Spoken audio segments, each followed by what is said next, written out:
Καλημέρα παιδιά, από το Two Wheels Heaven, άλλη μια παρουσίαση. Σήμερα θα σας δείξουμε λεκάνες αλλαγής λαδιών, όπου οι περισσότερες είναι μικρές σε χώρο, όταν πάμε να αλλάξουμε τα λάδια και αναγκαζόμαστε άνοιξε-κλείσε την τάπα του κάρτερ 2-3 φορές και όταν πάμε να τα αδειάσουμε γινόμαστε χάλια και εμείς και το πάτωμα. Οι συγκεκριμένες που έχουμε φέρει είναι πολύ καλής ποιότητας. Η μία είναι της Amio και η άλλη της Top Tool.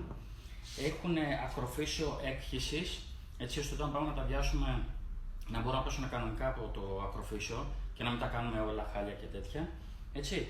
Έχουμε και από 6-8 λίτρα και ανεβαίνουμε. Επιλέξαμε επίτηδες τις συγκεκριμένες για να έχουν χώρο άνετο μέσα. Θα σας δείξω πως είναι γενικότερα και στο πλάι. Εδώ είναι το δοχείο, εδώ πέρα είναι το ακροφύσιο εκχύσης. Έτσι. Λοιπόν, και η άλλη είναι αυτή, ακόμα πιο μεγάλη και ακόμα πιο καλή ποιότητα. Σας έχει και χειρολαβές επίσης, πολύ καλές για να μπορείτε να την κρατήσετε. Μπορεί να φαίνεται εδώ και στην κάμερα, να το δείξω. Και εδώ είναι το ακροφύσιο για να μπορείτε να αδειάσετε με ασφάλεια τα λαδάκια σας.